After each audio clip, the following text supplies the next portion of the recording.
Okay, very good morning, dear all students. Good morning, sir. Good morning. మనము గత క్లాసులలో మొక్కలు నీటి సంబంధాలు అనే చాప్టర్తో మొదలుపెట్టి మొక్కలు ఖనిజ పోషణ అనే రెండో చాప్టర్ కంప్లీట్ చేసుకున్నాం.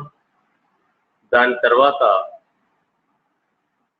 నత్రజని జీవక్రియ నైట్రోజన్ మెటబాలిజం గురించి చెప్పుకున్నాం. ఎంజైముల గురించి చెప్పుకున్నాం, ఎంజైముల చాప్టర్ గురించి. ఆ తర్వాత వెరీ ఇంపార్టెంట్ టాపిక్ అయినటువంటి కిరణజన్య సంయోగ క్రియ గురించి మనం చెప్పుకున్నాం.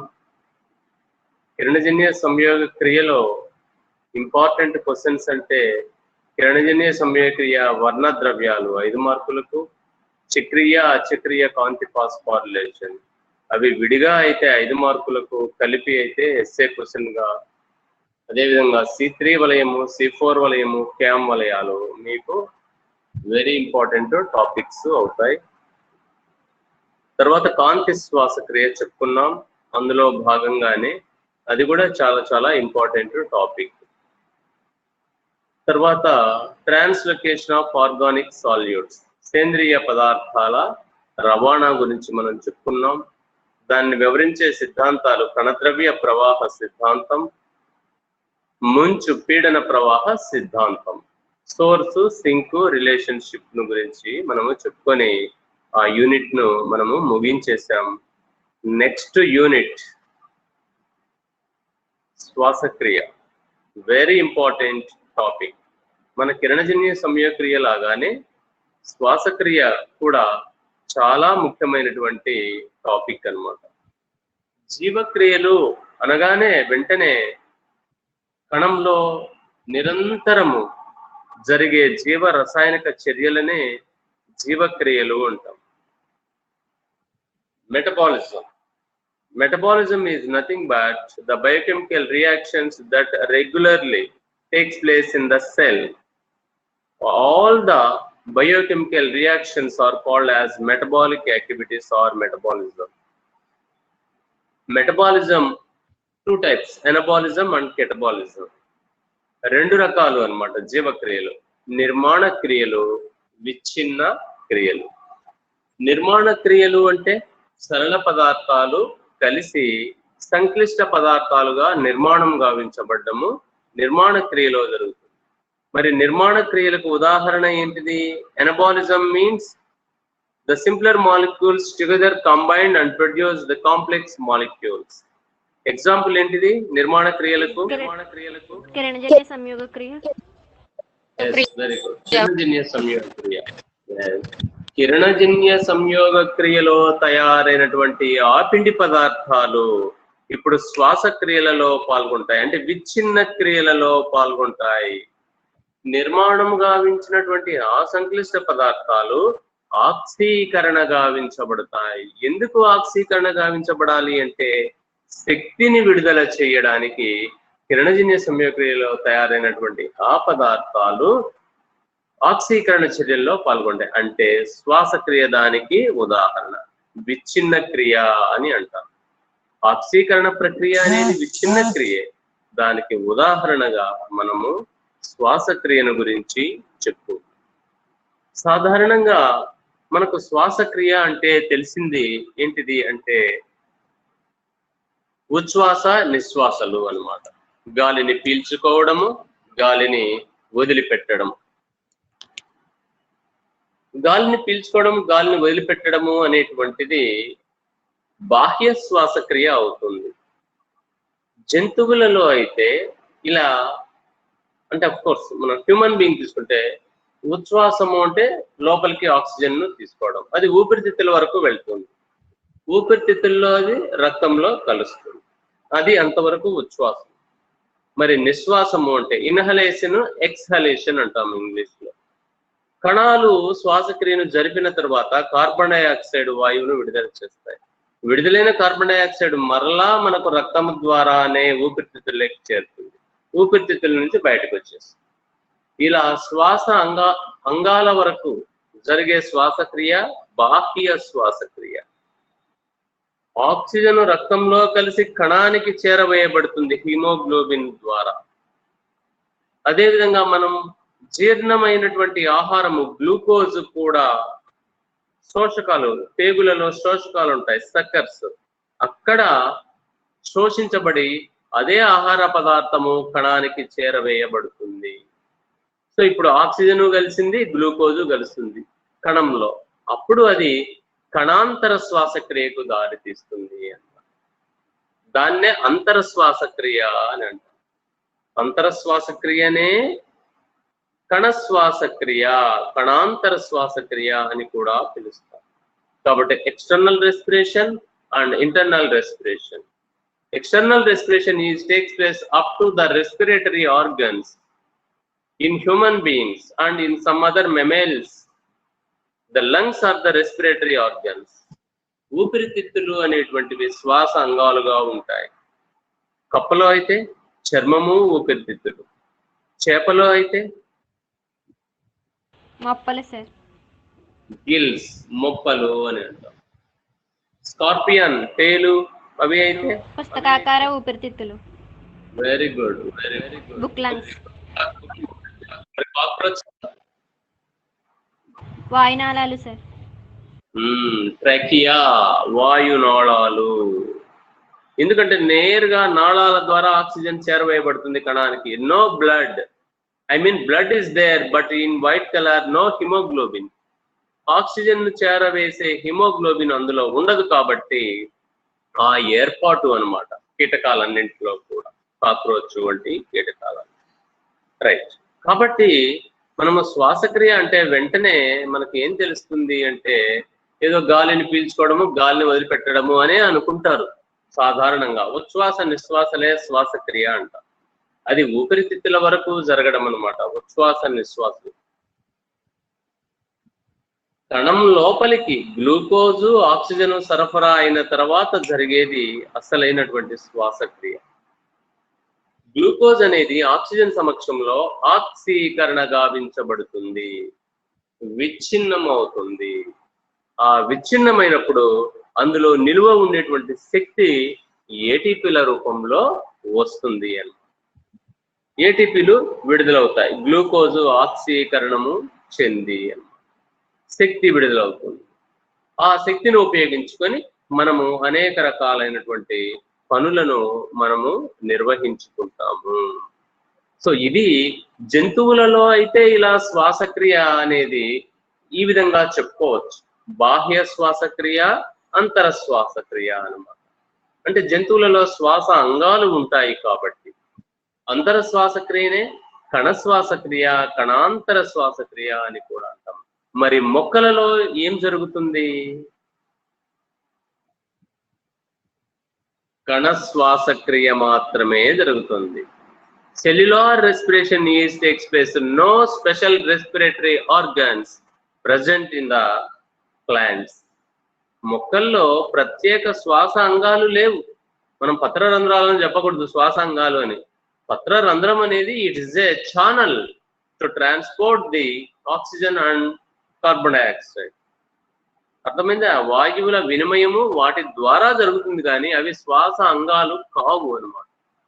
వాటి ద్వారా వాయువుల వినిమయం అనేది జరుగుతుంది. కాబట్టి మొక్కలలో ప్రత్యేకమైనటువంటి శ్వాస అంగాలు ఉండవు. No special respiratory organs. అందువల్ల మొక్కల్లో కణాంతర శ్వాసక్రియ, కణ శ్వాసక్రియ అనేదే జరుగుతుంది. సో ఆ రకంగా మనము జంతువులను కూడా తీసుకుంటే రెండు రకాలు చెప్పుకున్నాం. ఇప్పుడు బ్రాడ్ ఇంకొక రకంగా ఆక్సిజన్ అవైలబిలిటీని బట్టి ఆలోచిస్తే శ్వాసక్రియ రెండు రకాలు. ఏంటిది ఆక్సిజన్ అవైలబిలిటీని బట్టి?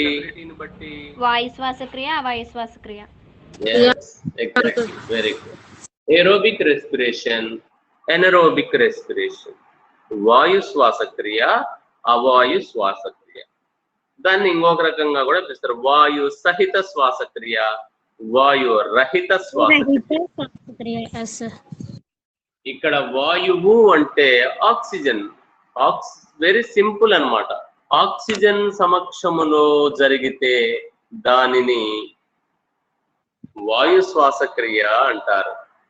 ఆక్సిజన్ సమక్షంలో జరిగితే వాయు శ్వాసక్రియ అంటారు.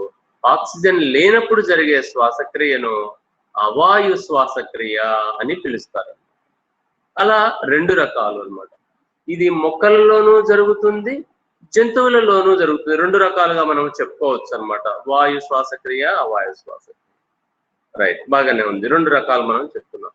ఇప్పుడు వాయు శ్వాసక్రియ గురించి మనం వద్దాం. వాయు శ్వాసక్రియ అంటే ఆక్సిజన్ సమక్షంలో జరిగే శ్వాసక్రియను వాయు శ్వాసక్రియ అంటారు. The respiration that occurs in the presence of oxygen is called as aerobic respiration. The respiration that occurs in the absence of oxygen, this is called as anaerobic respiration. Aerobic respiration is very important to all aerobic organisms.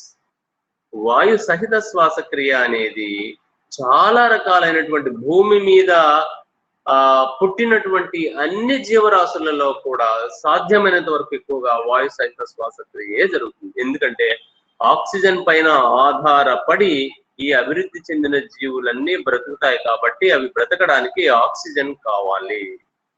Oxygen లేకుండా కూడా కొన్ని జీవులు, ప్రధానంగా bacteria, anaerobic bacteria అని అంటాం, అవి కూడా బ్రతుకుతాయి. అంతెందుకు, మన శరీరంలో లోపల కండరాలు బాగా పరిగెత్తామనుకోండి, కండరాలు నొప్పులు వస్తాయి. బాగా పరిగెత్తినప్పుడు ఏమవుతుంది అంటే కండరాలకు తగినంత ఆక్సిజన్ లభించదు. అప్పుడు అవి అవాయు శ్వాసక్రియను జరుపుకొని లాక్టిక్ ఆమ్లాన్ని తయారు చేసుకుంటాయి. అందుకే కండరాలు మనకు నొప్పులుగా ఉంటాయి. ఇవన్నీ కూడా ఫండమెంటల్స్. మనకు ఇదంతా అర్థం చేయించిన తర్వాత మీకు యాక్చువల్ మెకానిజం లేకి నేను వెళ్తాను. అందుకని ఈ వివరాలన్నీ కూడా మనం చెప్పుకున్నాం. పూర్వ వివరాలు అర్థమైందా? డైరెక్ట్ గా టాపిక్ లేక వెళ్ళలే. గ్లైకాలసిస్, క్రెబ్స్ సైకిల్ అలాగే. ముందు ఫండమెంటల్స్ ఇవన్నీ కూడా మనం అర్థం చేసుకుంటాం.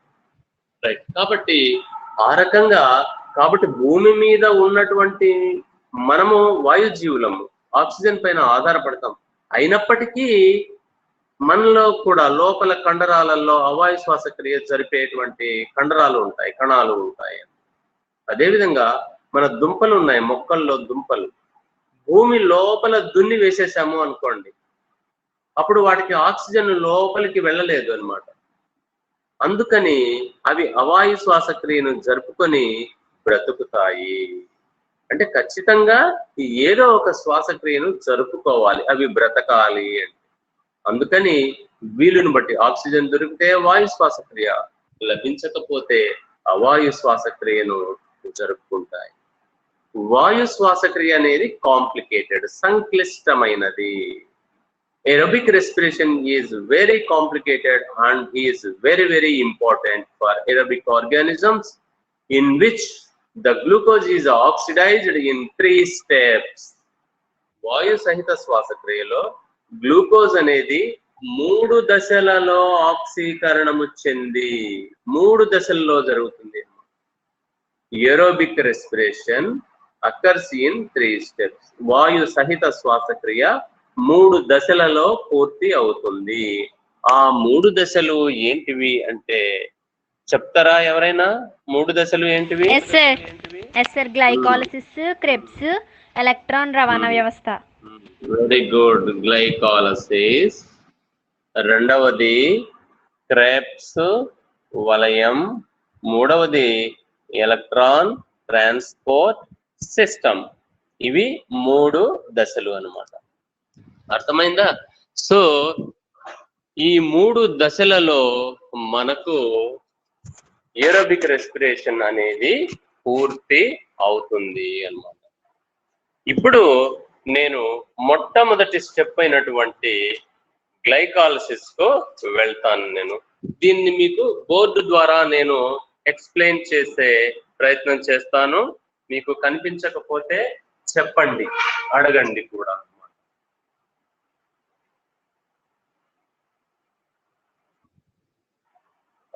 కాబట్టి వాయు శ్వాసక్రియ 3 దశల్లో పూర్తి అవుతుంది. మొదటి దశ గ్లైకాలసిస్, రెండవది క్రెబ్స్ వలయము, మూడవది ఎలక్ట్రాన్ రవాణా వ్యవస్థ, electron transport system. Okay, first the glycolysis. Glycolysis ఒక ఎస్ఏ, వెరీ ఇంపార్టెంట్ అన్నమాట. ఓకే, సో వాయు శ్వాసక్రియ.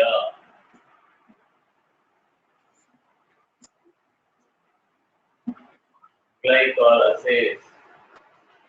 రెండవది క్రెబ్స్ వలయం. మూడవది ఎలక్ట్రాన్ రవాణా వ్యవస్థ మరియు ఆక్సీకరణ ఫాస్ఫారిలేషన్. ఎలక్ట్రాన్ రవాణా వ్యవస్థ మరియు ఆక్సీకరణ ఫాస్ఫారిలేషన్ అని అంటాం అన్నమాట. ఇవి 3 దశలు. సో మొట్టమొదట మనము గ్లైకాలసిస్ గురించి చూద్దాం. గ్లైకాలసిస్ లో జరిగేటువంటి చర్యలు కణద్రవ్యంలో జరుగుతాయి. బాగా గుర్తుపెట్టుకోండి, కణద్రవ్యంలో జరుగుతాయి అన్నమాట. గ్లైకాలసిస్ లో జరిగే ఈ కణద్రవ్యంలో జరిగే ఈ జీవరసాయనిక చర్యలన్నింటినీ కూడా ఎవరు కనిపెట్టారు, ట్రేస్ అవుట్ చేశారు అంటే ఎండెన్, మేయర్హాఫ్ మరియు పారనాస్ అనే 3 శాస్త్రవేత్తలు ఈ గ్లైకాలసిస్ లో జరిగేటువంటి చర్యలను కనుక్కోవడం జరిగింది. అందుకని గ్లైకాలసిస్ కే ఇంకొక పేరు కూడా ఉంది. శాస్త్రవేత్తల యొక్క మొదటి అక్షరాలను 3 శాస్త్రవేత్తలు ఉన్నారు కదా, ఆ 3 శాస్త్రవేత్తల యొక్క పేర్లలోని మొదటి ఇంగ్లీష్ అక్షరాలను తీసుకుంటే మనకు EMP, ఎండెన్, మేయర్హాఫ్, పారనాస్ 3 శాస్త్రవేత్తలు. అందుకని దీన్నే EMP మార్గము అని కూడా అంటారు. EMP మార్గము లేదా EMP పాత్వే, EMP పథము అని కూడా దీన్ని పిలుస్తారు. కణద్రవ్యంలో జరుగుతుంది కాబట్టి దీన్ని కణద్రవ్య శ్వాసక్రియ అని కూడా పిలుస్తారు. Cytoplasmic respiration. It is also called as cytoplasmic respiration. Glycolysis is the first step in aerobic respiration, discovered by Emden, Meyerhoff and Parnas, 3 scientists. It is also called as EMP pathway. Okay, ఇప్పుడు మనం చూద్దాం మరి glycolysis అంటే definition ఏంటిది. పేరులోనే ఉంది ఇక్కడ కూడా, గ్లైకోలైసిస్. గ్లూకోజ్ ను విచ్ఛిన్నం చేస్తుంది. Very simple to understand, easy to understand. Glyco means glucose, lysis means breakdown. Vichinam Chandram. So is breakdown into 2 molecules of pyruvic acid is called as glycolysis. Glucose molecule is breakdown into, split into 2 molecules of pyruvic acid is called as glycolysis. ఒక glucose అణువు పాక్షికంగా ఆక్సీకరణ చెంది, it is not complete oxidation, it is partially break down, partially oxidized and produce 2 molecules of pyruvic acid. Glucose అణువు పాక్షికంగా ఆక్సీకరణం చెంది 2 pyruvic ఆమ్లపు అణువులుగా విడిపోవడాన్ని glycolysis అని పిలుస్తారు. మరి ఈ గ్లైకాలసిస్ లో జరిగేటువంటి జీవరసాయనిక చర్యలు ఏవే ఉన్నాయి, గ్లూకోజ్ అనేది ఎలా పైరువిక్ ఆమ్లంగా మారుతుందో మనము ఒక్కొక్కటి చూద్దాం. ఇది ఫ్లో చార్ట్ ఉంటుంది. ఈ ఫ్లో చార్ట్ ను మీరు బాగా ప్రాక్టీస్ చేయాలి అంట. ఓకే, ఫ్లో చార్ట్ నేను స్టార్ట్ చేస్తున్నాను. సో మనకు గ్లైకాలసిస్ అనేటువంటిది SA question, very important. So మొట్టమొదట మనము ఎంత కార్బోహైడ్రేట్ తీసుకున్నా అది జీర్ణమై చివరికి ఏం కావాలి, గ్లూకోజ్ రావాలి, గ్లూకోజ్ ఏర్పడాలి. గ్లూకోజ్ ఏర్పడితేనే అది సింప్లర్ ఫామ్ అన్నమాట. అర్థమైందా? సింపుల్ ఫామ్ అది. అప్పుడు అది కణాంతర శ్వాసక్రియలో పాల్గొంటుంది. కాబట్టి మొట్టమొదట గ్లూకోజ్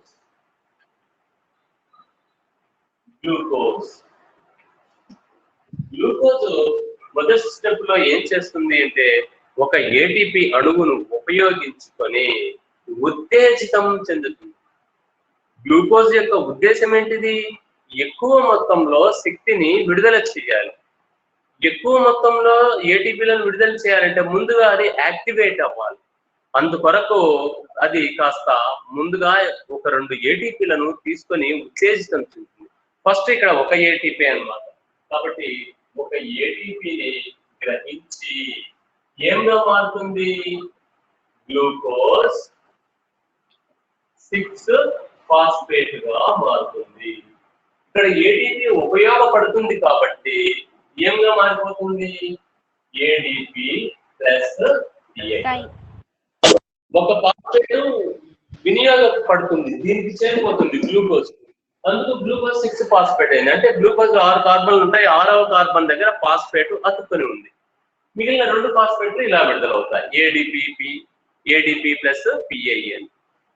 ఇక్కడ ఉపయోగపడే ఎంజైమ్ ఏంటిది?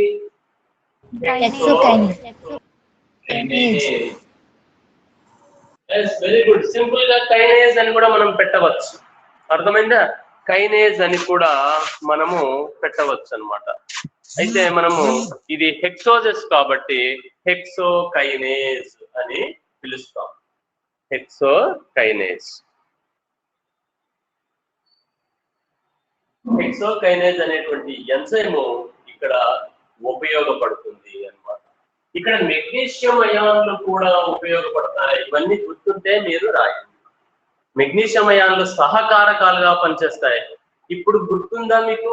మనము అకర్బన మూలకము ఈ ఎంజైమ్ లో భాగమై ఉంటుంది. దాన్ని ప్రోస్థెటిక్ సమూహము అన్నాం ఎంజైమ్లలో. ఇది అకర్బన మూలకం కాబట్టి ఇది సహకారకము అని చెప్పాం.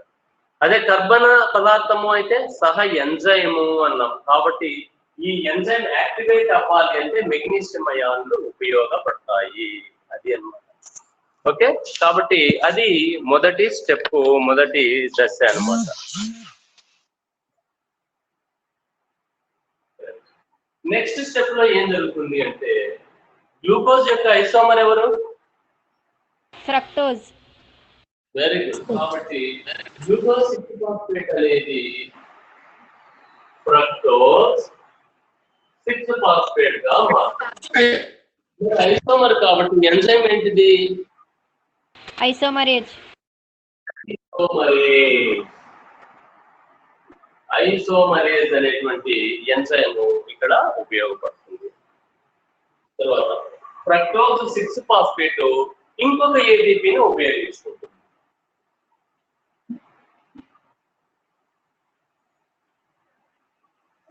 ఫ్రక్టోజ్ 6 ఫాస్ఫేట్ ఇంకొక ఏటీపీని ఉపయోగించుకొని ఫ్రక్టోజ్ 1,6 బిస్ఫాస్ఫేట్ అనే పదార్థాన్ని ఏర్పరుస్తుంది. ఫ్రక్టోజ్ 1,6 బిస్ఫాస్ఫేట్ అనే పదార్థాన్ని ఏర్పరుస్తుంది అన్నమాట.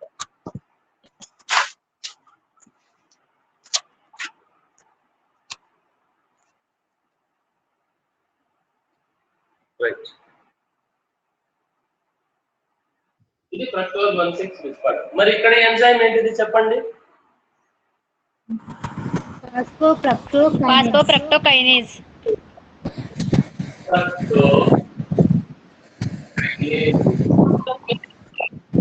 స్పెసిఫిక్ గా ఫాస్ఫోఫ్రక్టోకైనేజ్ అనే ఎంజైమ్ అంటే ఈ స్పెసిఫిసిటీ తెలియజేయడం కోసం అన్నమాట. అది అంటే ఆల్రెడీ ఇందులో ఫాస్ఫేట్ ఉంది, ఫ్రక్టోజ్ ఉంది, కైనేజ్ అన్నమాట. ఏటీపీ ఫార్మ్ ఉంది. ఇప్పుడు ఫ్రక్టోజ్ 1,6 బిస్ఫాస్ఫేట్ గమనించండి. ఫ్రక్టోజ్ అనేది 6 కార్బన్లు కలిగినటువంటిది అన్నమాట. 1వ కార్బన్ దగ్గర ఫాస్ఫేట్, 6వ కార్బన్ దగ్గర ఫాస్ఫేట్ ఉంది. ఇప్పుడు ఈ ఫ్రక్టోజ్ 1,6 బిస్ఫాస్ఫేట్ అనేది 2 ట్రయోజ్ అణువులుగా విడగొట్టబడుతుంది. 3 కార్బన్లు కలిగినటువంటి 2 ట్రయోజులుగా ఇక్కడ బ్రేక్ అయిపోతుంది. అలా బ్రేక్ చేసేటువంటి ఎంజైమ్ ఏంటిది అంటే ఆల్డోలేజ్ అనేటువంటి ఎంజైమ్ సహాయంతో ఆల్డోలేజ్ అనేటువంటి ఎంజైమ్ ఏం చేస్తుంది అంటే ఫ్రక్టోజ్ 1,6 బిస్ఫాస్ఫేట్ ను డైహైడ్రాక్సీ అసిటోన్ ఫాస్ఫేట్ గ్లిజరాల్డిహైడ్ 3-ఫాస్ఫేట్ గా విడగొట్టబడుతుంది. గమనించండి, మనం ఎంజైమ్లలో కూడా చెప్పుకున్నాం. మనము ట్రయోజులు, డైహైడ్రాక్సీ అసిటోన్ ఫాస్ఫేట్, గ్లిజరాల్డిహైడ్ 3-ఫాస్ఫేట్, రెండు ట్రయోజులే. ఇది రెండు ఐసో. దీనికి తేడా ఏంటిది? అమెరికా సార్, కార్బన్ల అమెరికా. కార్బన్ల అమెరికా సార్, అందులో ఫాస్ఫేట్ ఒక దాని మీద ఫస్ట్ దాని మీద, ఒక దాని మీద లాస్ట్ దాని మీద ఉంది కదా సార్. ఫాస్ఫేట్ అమెరికా మూల అది కాదు, ఇంతకుముందు చెప్పుకున్నాం. డైహైడ్రాక్సీ అసిటోన్ నిర్మాణంలో తేడా ఓకే. కీటోన్ ప్రమేయ సమూహం ఉంటుంది, ఫార్ములా ఒకటే రెండింటికి. కీటోన్ అనేటువంటి గ్రూప్ ఉంటుంది, ఇందులో ఆల్డిహైడ్ గ్రూప్ ఉంటుంది, అదొక్కటే తేడా. So dihydroxy acetone phosphate, glyceraldehyde 3-ఫాస్ఫేట్. అవసరాన్ని బట్టి ఇది ఇలాగా మారుతుంది, ఇది ఇలాగా మారుతుంది. చర్య యొక్క అవసరాన్ని బట్టి ఇది గ్లిజరాల్డిహైడ్ 3-ఫాస్ఫేట్ గా అయినా మారుతుంది, ఇది డైహైడ్రాక్సీ అసిటోన్ ఫాస్ఫేట్ గా అయినా కూడా మారుతుంది.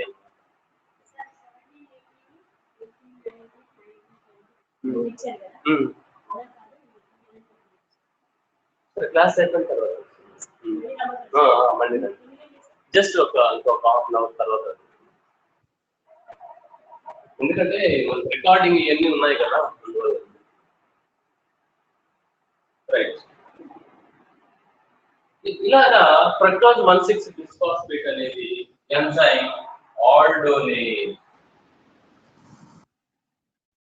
ఆల్డోలేజ్ అనేటువంటి ఎంజైమ్ సహాయంతో రెండు ట్రయోజ్ అణువులుగా విడగొట్టబడుతుంది. ఆ రెండు ట్రయోజులే డైహైడ్రాక్సీ అసిటోన్ ఫాస్ఫేట్, గ్లిజరాల్డిహైడ్ 3-ఫాస్ఫేట్. ఇవి రెండు ఐసోమర్లు కాబట్టి దీని యొక్క అవసరాన్ని బట్టి ఒకటి ఇంకొక అణువుగా మారుతుంది. దానికి ఉపయోగపడే ఎంజైమ్ ఐసోమరేజ్. ఇప్పుడు చూడండి, గ్లైకాలసిస్ లో ఫర్దర్ గా చర్యలు జరగడానికి అనువైన పదార్థము ఈ రెండింటిలో ఇది అనువైన పదార్థం. నేను చెప్పాను చర్య అవసరాన్ని బట్టి అని, అర్థమైందా?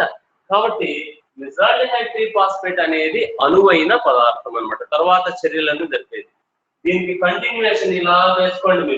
మీరు కంటిన్యూషన్ కిందికి గ్లిజరాల్డిహైడ్ 3-ఫాస్ఫేట్ మళ్ళా నేను రాశాను, అంటే ఇదే అక్కడ ఉన్నట్లు కంటిన్యూషన్ అన్నమాట. నౌ గ్లిజరాల్డిహైడ్ 3-ఫాస్ఫేట్ ఈజ్ ఆక్సిడైజ్డ్. ఇక్కడ ఆక్సీకరణం చెందుతుంది. గుర్తుపెట్టుకోండి, ఇక్కడ ఎక్కడే కానీ ఆక్సీకరణ చర్యను మనం చూడలేదు. ఇక్కడ ఆక్సీకరణ చర్య అంటే మీరు అర్థం చేసుకోవాల్సింది ఏంటిది అంటే, దేని పరంగా ఆక్సీకరణ చర్యను మీరు అర్థం చేసుకోవాలి? ఆక్సిజన్ పాల్గొంటుంది అనే దాని గురించి కాదు మనం అర్థం చేసుకోవాలి. ఎలక్ట్రాన్లు ప్రోటాన్లు విడుదల చేయడం ద్వారా ఆక్సీకరణం చెందుతుంది. Got the point? క్యాచ్ చేశారా? ఇక్కడ మనకు అన్ని చూడండి, గ్లైకాలసిస్ లో అయినా సరే, క్రెబ్స్ వలయంలో అయినా సరే మనకు అనేక ఆక్సీకరణ చర్యలు వస్తాయి. ఆక్సిజన్ పాల్గొనడం కాదు, అర్థమైందా? అవి ప్రోటాన్లను విడుదల చేయడము అనేటువంటిది ఆక్సీకరణ చర్యలు అన్నమాట. కాబట్టి ఇక్కడ గ్లిజరాల్డిహైడ్ 3-ఫాస్ఫేట్ అనేది ఆక్సీకరణము చెందుతుంది అన్నమాట. ఇది చెందడంతో పాటు ఒక అకర్బన ఫాస్ఫేట్ ను కూడా తీసుకుంటుంది. అది ఆక్సీకరణం చెందేటప్పుడు ఒక అకర్బన ఫాస్ఫేట్ ను తీసుకుంటుంది. సహఎంజైమ్ అయిన NAD, ఇది సహఎంజైమ్ NAD ని తీసుకుంటుంది. తీసుకొని 1,3-బిస్ఫాస్ఫోగ్లిజరిక్ ఆమ్లముగా మారుతుంది. గ్లిజరాల్డిహైడ్ 3-ఫాస్ఫేట్ ఆక్సీకరణ చెంది 1,3-బిస్ఫాస్ఫోగ్లిజరిక్ ఆమ్లముగా మారుతుంది. NAD అనేటువంటిది చూడండి, గ్లిజరాల్డిహైడ్ 3-ఫాస్ఫేట్ ఆక్సీకరణ చెందగా విడుదలైన ఎలక్ట్రాన్లను ప్రోటాన్లను NAD తీసుకుంటుంది. కాబట్టి NAD ఏం చెందినట్లు? క్షయకరణం చెందినట్లు. ఆక్సీకరణం చెందినట్లు అన్నమాట. కాబట్టి NAD తీసుకోవడం వల్ల NADH గా క్షయకరణం చెందుతుంది. NADH గా క్షయకరణము చెందుతుంది అన్నమాట. కనిపిస్తున్నాయి కదా మీకు? రైట్. NADH పాల్గొంటుంది. అక్కడ ఎంజైమ్ ఏంటిది? డిహైడ్రోజనేజ్. Very good. డిహైడ్రోజినేజ్ అనేటువంటి ఎంజైమ్ ఇక్కడ ఉపయోగపడుతుంది అన్నమాట. డిహైడ్రోజినేజ్ అనే ఎంజైమ్.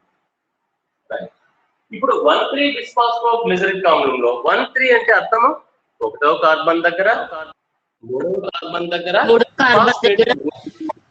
ఫాస్ఫేట్ ఉంది అని అర్థం అన్నమాట. ఇప్పుడు 1వ కార్బన్ దగ్గర ఉండేటువంటి ఒక ఫాస్ఫేట్ తొలగించబడి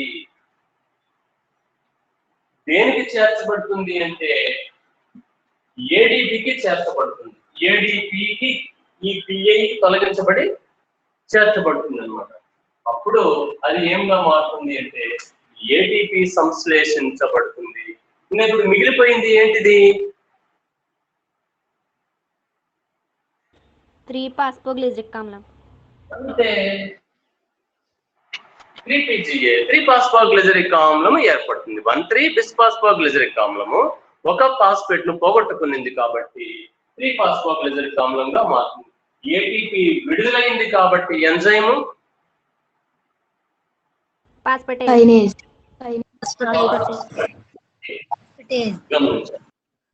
ఓకేనా? ఇప్పుడు 3-ఫాస్ఫోగ్లిజరిక్ ఆమ్లంలో నిర్మాణంలో అంతర్గతమైనటువంటి మార్పులు, ఇంటర్నల్ చేంజెస్ హ్యాపెండ్. అంటే ఏం లేదు. 3PGA అంటే మీనింగ్ ఏంటిది? 3వ కార్బన్ దగ్గర ఫాస్ఫేట్ బంధించబడి ఉంది. 3వ కార్బన్ దగ్గర ఉండేటువంటి ఆ ఫాస్ఫేట్ 2వ కార్బన్ దగ్గరికి వచ్చేస్తుంది అన్నమాట. అప్పుడు మనకు ఏమవుతుంది అంటే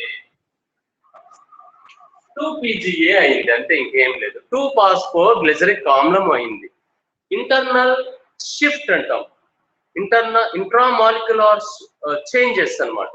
అంటే ఆ అణువులో మార్పులు 3వ కార్బన్ నుంచి 2వ కార్బన్ కు వచ్చేసింది అనమాట ఫాస్ఫేట్. ఓకే, దీనికి ఉపయోగపడే ఎంజైమ్ ఏంటిది అంటే ఫాస్ఫోగ్లిజరోమ్యూటేజ్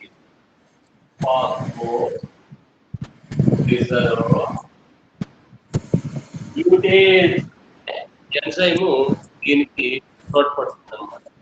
స్క్రీన్ షాట్స్ మీరు తీస్తున్నారు కదా, తీయండి స్క్రీన్ షాట్స్. నేను ఒకటి తీసుకుంటాను.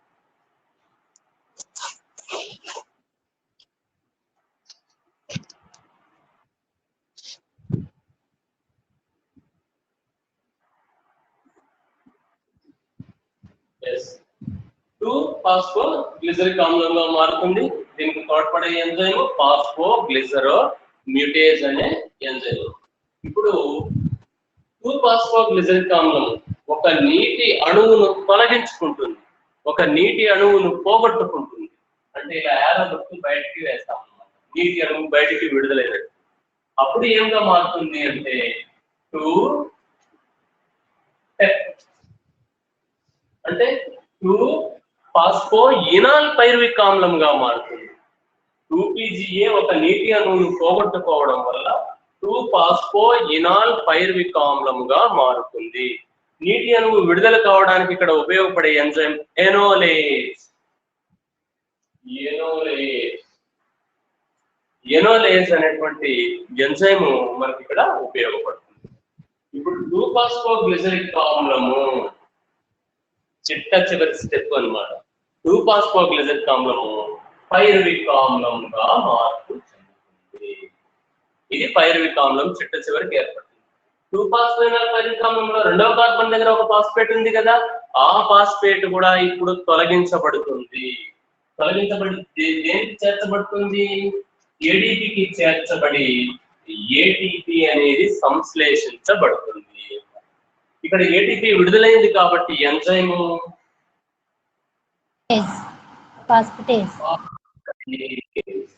ఇది ఫాస్ఫేటేజ్ ఎంజైమ్ సహాయంతో 2-ఫాస్ఫోయినాల్ పైరువిక్ ఆమ్లంలో ఉండే 2వ కార్బన్ దగ్గర ఉండే ఆ ఫాస్ఫేట్ తొలగించబడి ఓకే ఏడిపికి కలవడం వల్ల ఏటీపీ సంశ్లేషించబడుతుంది.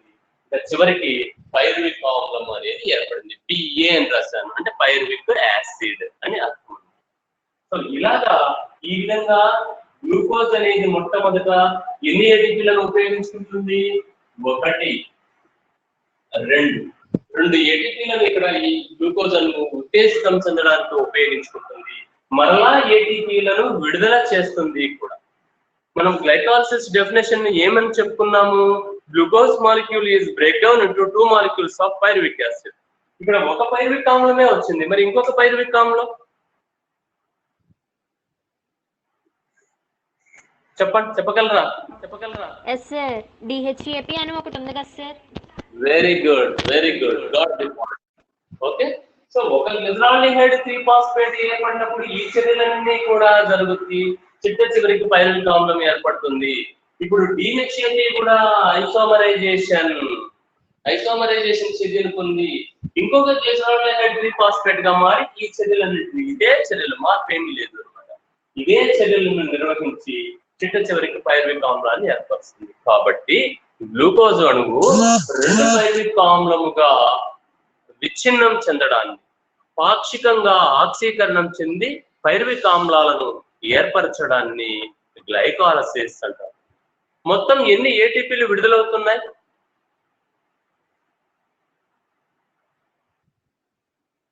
విడుదలయ్యే ఏటీపీలు, ఇది ప్రాముఖ్యత అన్నమాట. గ్లైకాలసిస్ యొక్క ప్రాధాన్యతను గురించి చెప్పుకుంటున్నాం.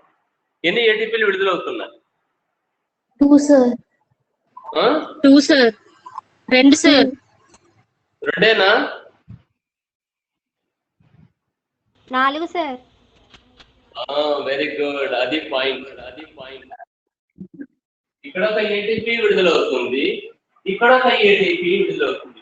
ఒక పైరువిక్ ఆమ్లం ఏర్పడినప్పుడు 2 ఏటీపీలు విడుదలయ్యాయి. మరి DHAP కూడా ఇలా మారిపోయి మళ్ళా చర్యలు జరుగుతాయి కదా ఇంకొక పైరువిక్ ఆమ్లం ఏర్పరిచేటప్పుడు, అప్పుడు మళ్ళా 2 ఏటీపీలు ఏర్పడతాయి. కాబట్టి మొత్తము 4 ఏటీపీలు విడుదలవుతాయి.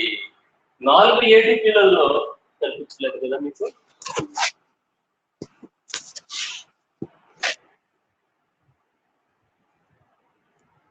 4 ఏటీపీలలో 2 ఏటీపీలు అంటే మనం చూడండి, నికర లాభం లెక్కేసుకుంటున్నాం మనం. గ్లైకాలసిస్ ప్రాధాన్యత చెప్పుకుంటాం. గ్లైకాలసిస్ ప్రాధాన్యత అంటే ఏంటిది? శక్తి మనకు కావాలి, ఎన్ని ఏటీపీలు వస్తున్నాయి అని వివరించుకోవడమే ప్రాధాన్యత అన్నమాట. మనకు 4 ఏటీపీలు మొత్తం వస్తున్నాయి, మరి లాభం ఏంటిది? 2 ఏటీపీలు ఇక్కడ ఖర్చు అయ్యాయి, మొట్టమొదట యాక్టివేషన్ కు ఖర్చు అయిపోయాయి అనమాట. కాబట్టి 2 ఏటీపీలను మనం తీసివేస్తాం. 2 ఏటీపీలు ఖర్చు అయిపోయాయి, మరి లాభం ఏంటిది అంటే నికర లాభము 2 ఏటీపీలు. మనము రైతు వరి పంట వేస్తాడు, అర్థమైందా? ఒక 50,000 ఖర్చు పెట్టాడు అనుకోండి, 1,00,000 రూపాయలు వచ్చింది అనుకోండి తర్వాత పంట అమ్మగా. ఇప్పుడు ఏం చేయాలి? ఖర్చు పెట్టింది తీసేసేయాలి కదా, 50,000 ఖర్చు తీసేస్తాడు, ఇంకొక 50,000 లాభం అనమాట. అలాగే ఇక్కడ కూడా 4 ఏటీపీలు వస్తే 2 ఏటీపీలు ముందుగా గ్లూకోజ్ యాక్టివేషన్ కు ఉపయోగపడ్డాయి, మిగిలిన 2 ఏటీపీలు నికర లాభంగా ఉంటాయి అన్నమాట. సో ఇది మనకు గ్లైకాలసిస్ లో జరిగేటువంటి చర్యలు, కణ ద్రవ్యములో జరిగే గ్లైకాలసిస్ సంబంధించినటువంటి చర్యలు అన్నమాట. ఇక్కడ నేను ఇంకొక పాయింట్, ఒక స్పెషల్ పాయింట్ చెప్పబోతున్నాను. ఏంటిది అంటే ఇక్కడ ఏటీపీ విడుదలవుతుంది కదా, ఇక్కడ ఏటీపీ విడుదలవుతుంది కదా, దాన్ని గమనించండి. ఇక్కడ ఏటీపీ విడుదల కావడంలో ఏటీపీ సింథేజ్ ఎంజైమ్ కానీ తర్వాత ఎలక్ట్రాన్ రవాణా కానీ ఏమీ లేదు. మనం కిరణజన్య సమీకరణలో చక్రీయలో అచక్రీయలో ఎలక్ట్రాన్ రవాణా జరిగిన తర్వాత ఏటీపీలు ఏర్పడడం గమనించాం మనం. ఓకే, ఇక్కడ ఎలక్ట్రాన్ రవాణా జరగలేదు, ఏటీపీ సింథేజ్ ఎంజైమ్ లేదు, ఏమీ లేదు. నేరుగా అగస్త పదార్థము నుండి ఫాస్ఫేట్ తొలగించబడి ఏడీపీకి చేరుతుంది, అప్పుడు ఏటీపీ తయారవుతుంది. ఇటువంటి ఫాస్ఫారిలేషన్ ఏమంటాము అంటే అధస్థ పదార్థ స్థాయి ఫాస్ఫారిలేషన్ అని పిలుస్తారు. అధస్థ పదార్థ స్థాయి ఫాస్ఫారిలేషన్, అధస్థ పదార్థ స్థాయి ఫాస్ఫారిలేషన్, ఇంగ్లీష్ లో substrate level phosphorylation. The formation of ATP without electron transport, without ATP synthase enzyme, that is a substrate level phosphorylation. Substrate level అంటే అధస్థ పదార్థం నుండి నేరుగా ఏటీపీ విడుదలవుతుంది. కాబట్టి అధస్థ పదార్థ స్థాయి ఫాస్ఫారిలేషన్ అంటాం. No electron transport system and no ATP synthase enzyme అన్నమాట. ఇది ఇంపార్టెంట్, గుర్తుపెట్టుకోండి. ఈ వర్డ్, ఈ టర్మ్ ఇంపార్టెంట్ అన్నమాట. అర్థమైందా? రైట్. సో ఇది మనకు వాయు సహిత శ్వాసక్రియలో 3 దశల్లో పూర్తి అవుతుంది. మొదటి దశ గ్లైకాలసిస్ అని చెప్పుకున్నాము. ఆ గ్లైకాలసిస్ అనేటువంటిది స్టార్టింగ్ స్టెప్. అందులో ఈఎంపి, దాన్నే ఈఎంపి అని కూడా అంటాం. ఎండెన్ మేర్ ఆఫ్ వార్నాస్ అని శాస్త్రవేత్తలు కనుగొన్నారు. ఇది కణద్రవ్యంలో జరుగుతుంది అన్నమాట. కాబట్టి గ్లైకాలసిస్ లో జరిగేటువంటి ప్రధానమైన చర్య పాక్షికంగా ఆక్సీకరణం చెందడం. గ్లూకోజ్ పూర్తిగా ఆక్సీకరణం చెందలేదు. It is not completely oxidized, it is partially oxidized. ఇక్కడ ఆక్సీకరణ చెందడము అంటే ఎలక్ట్రాన్లను, ప్రోటాన్లను విడుదల చేయడం ద్వారా ఆక్సీకరణ చర్యలు, పాక్షికంగా ఆక్సీకరణ చర్యలు ఇందులో జరిగి చివరికి మనకు పైరువిక్ ఆమ్లపు అణువులు ఏర్పడ్డాయి. ఇప్పుడు పైరువిక్ ఆమ్లపు అణువులు క్రెబ్స్ వలయంలో పాల్గొంటాయి, పూర్తిగా ఆక్సీకరణ గావించబడతాయి. చూసారా, గ్లైకాలసిస్ లో ఏమో గ్లూకోజ్ పార్షియలీ ఆక్సిడైజ్డ్. క్రెబ్స్ వలయంలోకి వచ్చేటప్పటికి ఇదే పైరువిక్ ఆమ్లం క్రెబ్స్ వలయంలోకి ప్రవేశిస్తుంది. ప్రవేశించి అయితే నేరుగా ఏంటిదంటే పైరువిక్ ఆమ్లం పాల్గొనలేదు క్రెబ్స్ వలయంలో. అందుకని పైరువిక్ ఆమ్లం ఏంగా ముందుగా మారుతుంది? అసిటైల్ కోఏ అనే పదార్థముగా మారుతుంది. అసిటైల్ కోఏ పదార్థమే క్రెబ్స్ వలయాన్ని జరుపుతుంది. పూర్తిగా ఆక్సీకరణ గావించబడుతుంది క్రెబ్స్ వలయంలో. పదార్థాలు ఆక్సీకరణ గావించబడతాయి, సహ ఎంజైములు క్షయకరణం చెందుతాయి. గుర్తుపెట్టుకోండి. ఇక్కడ సహ ఎంజైమ్ NAD అనేది NADH గా క్షయకరణం చెందింది కదా. ఒక NADH జనరల్ గా 3 ATPలను ఇస్తుందమ్మా. ఎలక్ట్రాన్ రవాణా వ్యవస్థలో పాల్గొంటుంది. NADH కానీ FADH2 కానీ ఎలక్ట్రాన్ రవాణా వ్యవస్థలో పాల్గొని మిగిలిన ATPలను కూడా ఇస్తుంది. కాబట్టి ఇక్కడ ఒక NADH అనేది 3 ATPలను ఇస్తుంది సహజంగా. కానీ గ్లైకాలసిస్ లో ఏర్పడిన NADH మాత్రము 2 ATPలను ఇస్తుంది. గ్లైకాలసిస్ లో ఏర్పడినటువంటి NADH 2 ATPలను ఇస్తుంది. ఇప్పుడు మొత్తం NADH నుంచి ఎన్ని ATPలు వస్తాయి గ్లైకాలసిస్ లో? ఇది చెప్పండి. 4 సార్. ఒక NADH నుంచి 2 ATPలు, మనకు రెండో పైరువిక్ ఆమ్లం ఏర్పడినప్పుడు NADH కూడా ఇంకొకటి వస్తుంది. కాబట్టి 2 NADHలు వస్తాయి. ఒక NADH 2 ATPలను ఇస్తుంది. కాబట్టి 2 2 4. కాబట్టి మనకు మొత్తము 4 ATPలు. గ్లైకాలసిస్ లోనే లాభము మొత్తం 6 ATPలు. అర్థమైందా? గ్లైకాలసిస్ లోనే మనకు పూర్తిగా లాభం ఎన్ని అంటే 6 ATPలు వస్తాయి. మీరు పాత టెక్స్ట్ బుక్స్ కింద చూసుకుంటే 8 ATPలు అవుతాయి. ఎందుకు అంటే పాత టెక్స్ట్ బుక్స్ లో ఒక NADH 3 ATPలను ఇస్తుంది అని చెప్తారు. అందుకు ఆ పాత టెక్స్ట్ బుక్ లో అది ఉంటుంది. మేమంతా కూడా అదే చదువుకున్నాం. అర్థమైందా? 3 ATPలు 3 ATPలు అని. కానీ కేంద్రక పూర్వ కణాలలో, నిజ కేంద్రక కణాలలో కూడా ఈ తేడా కనిపిస్తుంది. ఓకేనా? సో ఇది మనకు గ్లైకాలసిస్ లో జరిగేటువంటి చర్యలు. ఈ ఫ్లో చార్ట్ ను మీరు బాగా ప్రాక్టీస్ చేయండి. మామూలుగా మీకు అర్థం చేయడం కోసము ఇక్కడ కూడా నేను ఇంకొక ఫ్లో చార్ట్ కూడా ఇచ్చాను అనమాట నేను. ఓకే, ఏంటిది అది అంటే ఒక స్క్రీన్ షాట్ కూడా చూపిస్తాను మీకు, చూడండి. జస్ట్ రెఫరెన్స్ అన్నమాట, ఫర్ బెటర్ కాంప్రహెన్షన్.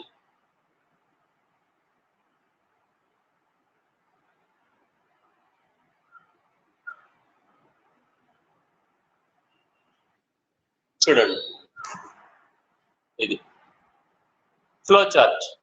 గ్లూకోజ్ ఏటీపీని ఉపయోగించుకుంటుంది, గ్లూకోజ్ 6-ఫాస్ఫేట్ గా మారుతుంది, హెక్సోకైనేజ్ అనే ఎంజైమ్ ఉపయోగపడుతుంది. తర్వాత దాని ఐసోమర్ ఫ్రక్టోజ్ 6-ఫాస్ఫేట్ గా మారుతుంది, ఎంజైమ్ ఐసోమరేజ్. ఆ తర్వాత మరలా అది ఏటీపీని ఉపయోగించుకుంటుంది, ఫ్రక్టోజ్ 1,6 బిస్ఫాస్ఫేట్ ఏర్పడుతుంది. ఆల్డోలేజ్ ఎంజైమ్ సహాయంతో ఇక్కడ ముందు ఇచ్చాడు, అటైనా ఇటైనా ఎటైనా రాయొచ్చమ్మా. గ్లిజరాల్డిహైడ్ 3-ఫాస్ఫేట్ డైహైడ్రాక్సీ అసిటోన్ ఫాస్ఫేట్ గా మారింది. గ్లిజరాల్డిహైడ్ 3-ఫాస్ఫేట్ అనువైనది తర్వాత. కాబట్టి ఏంగా మారింది అంటే ఇక్కడ ఏటీపీని ఉపయోగించుకునేది పిఐని చూపించలేదు ఇక్కడ. ఓకే, ఎన్ఏడిని చూపించాడు, డైరెక్ట్ గా 2 ఎన్ఏడిలను చూపించాడు. ఓకే, సో 2 ఎన్ఏడిలు 2 ఎన్ఏడిహెచ్ గా, అంటే ఇది ఆక్సీకరణము చెందుతుంది 1,3-బిస్ఫాస్ఫో గ్లిజరిక్ ఆమ్లము అని నేను చెప్పాను. ఆమ్లము అంటే స్టేబుల్ ప్రోడక్ట్. ఇక్కడ ఫాస్ఫోగ్లిజరేట్ అని ఉంది, అంటే అయాను రూపంలో ఉంటే అట్లా గ్లిజరేట్ అని అంటాం. మీరు ఎలా రాసినా కూడా నో ప్రాబ్లం, ఇబ్బంది ఏమీ లేదు. 1,3-బిస్ఫాస్ఫో గ్లిజరిక్ ఆమ్లము లేదా 1,3-బిస్ఫాస్ఫో గ్లిజరేట్ గా మారుతుంది. ఇప్పుడు ఇది ఏటీపీ అణువులను, అంటే ఒకటో కార్బన్ దగ్గర ఉండేటువంటి ఫాస్ఫేట్ ను విడుదల చేస్తూ ఏడీపీకి చేర్చబడడం వల్ల ఏటీపీలు విడుదలయ్యాయి. తోడ్పడే ఎంజైమ్ ఏంటిది? ఫాస్ఫోగ్లిజరోకైనేజ్ అన్నాడు. ఇది పాత పేరు, గుర్తుపెట్టుకోండి, కన్ఫ్యూజన్ వద్దు, నేను చెప్పిందే రాయండి. ఏటీపీ విడుదలయ్యే దగ్గర ఫాస్ఫటేజ్ అనే ఎంజైమ్ ఉపయోగపడుతుంది. ఏటీపీ పాల్గొనే దగ్గర మాత్రము కైనేజ్ అనే ఎంజైమ్ ఉపయోగపడుతుంది. విడుదలయ్యే దగ్గర ఫాస్ఫటేజ్, వీడు పాత పేరునే ఉపయోగించాడు, వాడాడు అనమాట. రైట్, 3-ఫాస్ఫోగ్లిజరిక్ ఆమ్లం ఏర్పడింది. తర్వాత shift, intramolecular shift mutase enzyme సహాయంతో 2-ఫాస్ఫోగ్లిజరేట్ గా మారింది. నీటి అణువులు విడుదలైపోయాయి. ఫాస్ఫోయినాల్ పైరువిక్ ఆమ్లం ఏర్పడింది. దానికి తోడ్పడే ఎంజైమ్ ఎనోలేజ్. చిట్ట చివరికి ఆ ఏటీపీ కూడా విడుదలయ్యి ఏటీపీలు ఏర్పడ్డాయి. ఇక్కడ వాడు కైనేజ్ వాడాడు, మనం ఫాస్ఫటేజ్ ఎంజైమ్ వాడాం, ఫాస్ఫటేజ్ నే మీరు కూడా వాడండి. చిట్ట చివరికి ఈ విధంగా మనకు పైరువిక్ ఆమ్లము అనేది ఏర్పడుతుంది, లేదా పైరువేట్ అనేది ఏర్పడుతుంది. ఇవి డిఫరెంట్ అన్నమాట, డిఫరెంట్ పీపీటీస్. ఓకే, ఏది తీసుకున్నా కూడా అంతే అన్నమాట, మనము నో ప్రాబ్లం, ఏది తీసుకున్నా కూడా అవే చర్యలే ఉంటాయి కానీ వేరేటివి ఏమీ ఉండవు అని. సో ఇది మనకు గ్లైకాలసిస్ కు సంబంధించింది. గ్లైకాలసిస్ లో జరిగేటువంటి చర్యలను మనము ఈ విధంగా వివరించుకోవచ్చు అన్నమాట. Okay, any doubts? Yes, welcome. ఏమైనా డౌట్స్ ఉంటే అడగండి. 2 నిమిషాలు.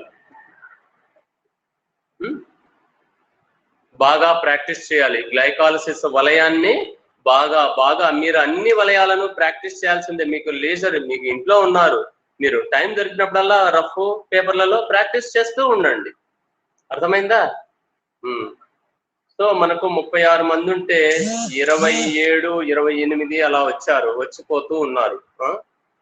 ఇంకా 30 దాటాలి అటెండెన్స్, 30 మంది దాటాలి. 100%, మీరు 100% వచ్చితే మరీ సంతోషం.